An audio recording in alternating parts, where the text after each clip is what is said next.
हिंदू धर्म में सृष्टि के संचालन के लिए तीन प्रमुख देवताओं का वर्णन मिलता है, जिन्हें त्रिदेव कहा जाता है: ब्रह्मा, विष्णु और महेश, शिव। इन तीनों की उत्पत्ति के विषय में विभिन्न पुराणों और ग्रंथों में अलग अलग कथाएं मिलती हैं, लेकिन सभी का मूल भाव एक ही है: सृष्टि का निर्माण, पालन और संहार एक दिव्य शक्ति के तीन रूप हैं। हिंदू मान्यता के अनुसार जब कुछ भी नहीं था, न पृथ्वी, न आकाश, न समय, तब केवल एक अनंत निराकार शक्ति विद्यमान थी, जिसे परम ब्रह्मा कहा जाता है। इसी परम ब्रह्मा से सृष्टि की शुरुआत हुई। इस अवस्था को प्रलय भी कहा जाता है, जहां सब कुछ शून्य में विलीन रहता है। जब सृष्टि की रचना का समय आया, तब इस परम शक्ति ने तीन रूप धारण किए: ब्रह्मा, विष्णु और महेश। ये तीनों मिलकर सृष्टि के चक्र को चलाते हैं। कई पुराणों के अनुसार सबसे पहले विष्णु प्रकट हुए। वे क्षीर सागर, दूध के महासागर में शेषनाग पर शयन कर रहे थे। उनके नाभि से एक कमल का फूल उत्पन्न हुआ। उसी कमल पर ब्रह्मा का जन्म हुआ।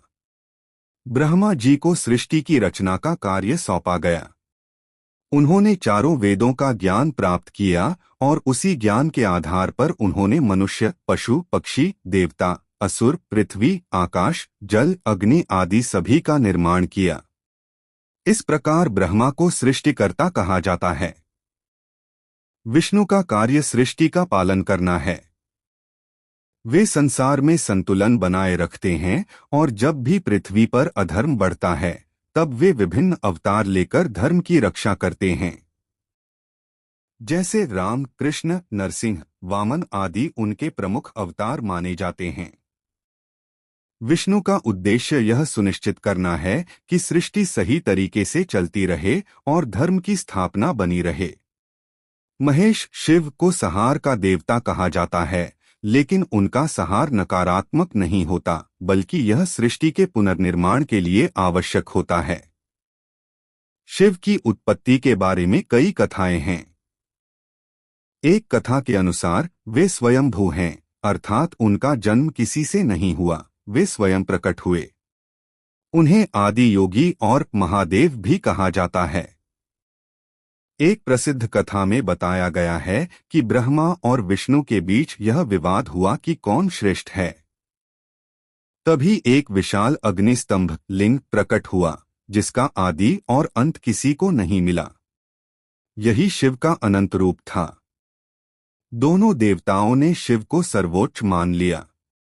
त्रिदेव का कार्य सृष्टि के तीन महत्वपूर्ण पहलुओं को संभालना है: ब्रह्मा सृष्टि निर्माण करना, विष्णु पालन, रक्षा और संतुलन बनाए रखना, महेश संहार, विनाश के माध्यम से पुनर्निर्माण करना। ये तीनों मिलकर जीवन के चक्र को निरंतर चलाते हैं।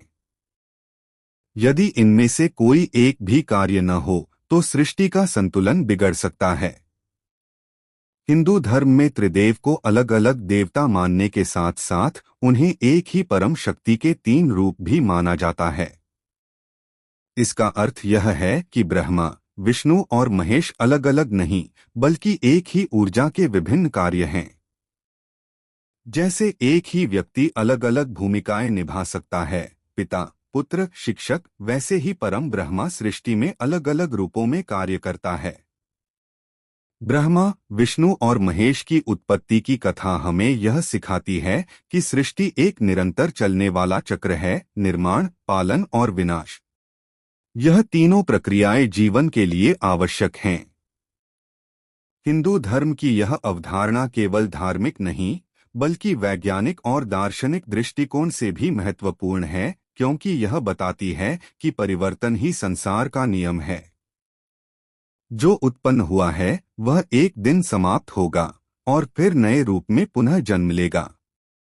इस प्रकार त्रिदेव की उत्पत्ति और उनका कार्य हमें जीवन के गहरे सत्य को समझने में मदद करता है कि हर अंत एक नई शुरुआत है।